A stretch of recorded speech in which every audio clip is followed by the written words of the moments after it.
Robert Eagleson here with the Calgary Hook and Hackle Club, and today we're doing a Mosquito. The abdomen here is made from black and white moose mane,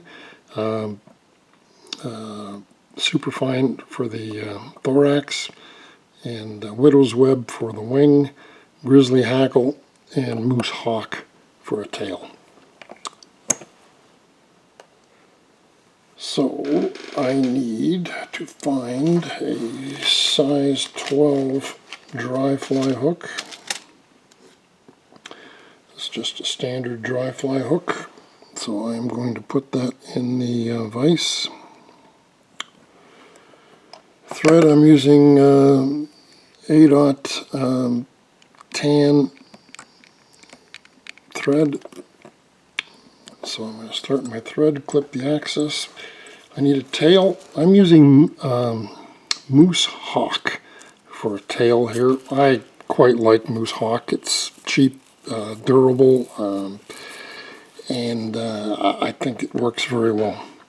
So I'm going to clip off 8-10 fibers here, more than most people would probably use, but I like it because it helps float well.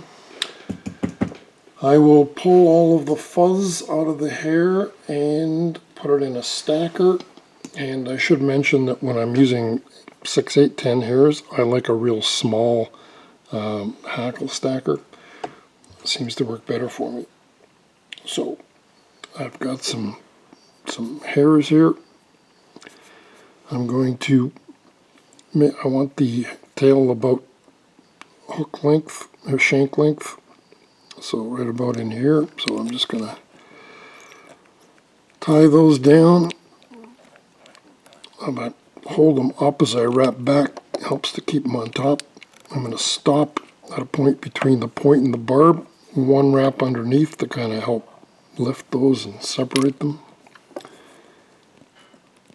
Clip the excess. Now I need a some moose, one white and one black. Just clip some of these off. So moose mane, if you're familiar with moose mane, you'll see there's a mix of white and black hairs in there. So I am just going to find one white one and one black one. And the white ones tend to be a little bit yellow on the end, so I'm going to clip those off, even them up. So I've got one black and one white. I'm just going to tie those in by the tips then. I'm going to bring my thread up to the front, about 2/3 point there, give it a half hitch, get it out of the way. So I've got my two hairs here. I'm just going to spin those on the shank up to the front.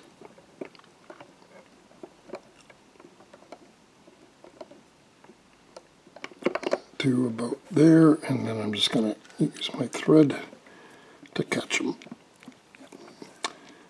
And clip those off. Now I'm just going to do a couple turn whip finish.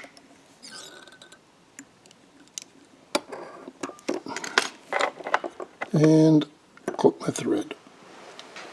Now, I will make a dozen of these at a time, and when I get to this stage, I like the Solares Bone Dry. It's very thin, so I'm just going to put just a real thin coat of this on there. It just makes the fly last a lot longer, protect it from fish teeth.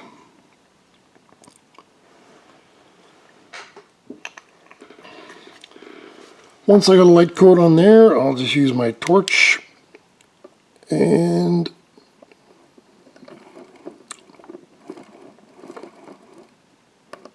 so, like I say, I make a dozen of these at a time. I would pull that out, I would put in another one that's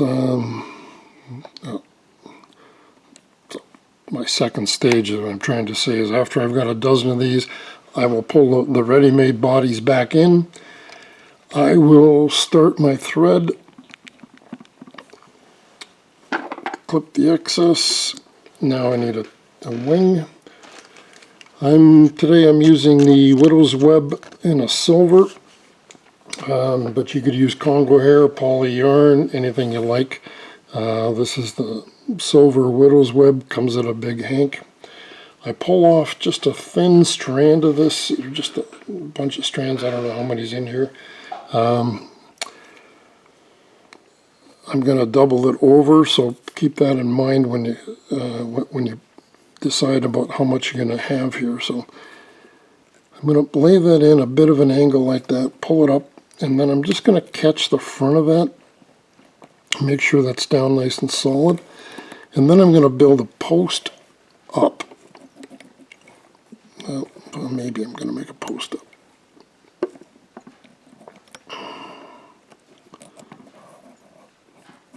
Alright, so I'm going to build my post up about, I'm going to say about 1/8 of an inch or so.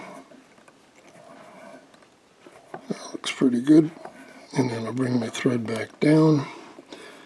And I'll bring my thread all the way up to the eye. Sometimes it's good to give a few wraps there just to make sure that that eye gets closed off. I'm going to clip my wing purposely too long. Get rid of that. Now I need a hackle feather. So I am using a Grizzly saddle. I'm going to prepare that by pulling the barbs off of one side and off of the other side. But I am purposely pulling more off of this side than this side because this is the leading edge going around the post, and by not having that feather there, it'll help orientate that feather a little bit. Alright, so I'm just going to catch that feather in the front, bring that up right to the base of the wing, one wrap behind the wing, and then I'm going to pull that feather up that post. Back down and up to the eye. Dubbing, I'm using Superfine in an Adams Gray. So I'm just going to dub a little bit of Superfine on my thread here, and then I'm going to start to dub back.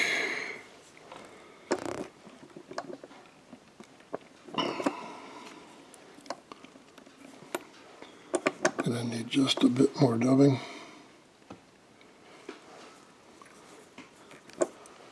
Don't want too much. Better to have too little than too much. Alright, so let's go one wrap behind, and then we're going to finish off. Very important that that thread be in front of the wing and on the tire side. So let's grab our hackle, and we will start to wind that from the top of the post down. So I've got, what, 5 wraps there now. Okay, take my thread, once, twice, 3 snug wraps around. Once you get 3 snug wraps around, you can take your hackle and just snap it off. Find my whip finisher, and I'm going to finish right around that same post.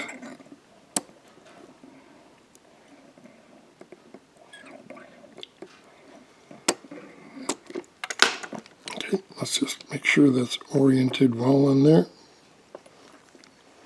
And just give that a clip. Get my thread back on my post there. Alright, so I've got a little hackle trapped under there. I'm just going to clip that off. Looks like the same thing here.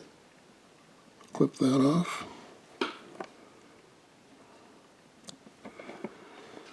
Now, I'm going to shape my wing. So I want to just leave my wing a little taller in the front, shorter in the back. So just just about like that. It's maybe a touch long. We'll just come in and shape that again. There, I think I like that a little better. So there is the Mosquito, the abdomen from moose mane, moose hock for the tail, Superfine for the thorax, and Grizzly Hackle, and poly yarn or widow's web or whatever your favorite wing material is. Tail's a little extra heavy. I think it makes it float a little better. Anyway, there's my Mosquito. Thanks for watching.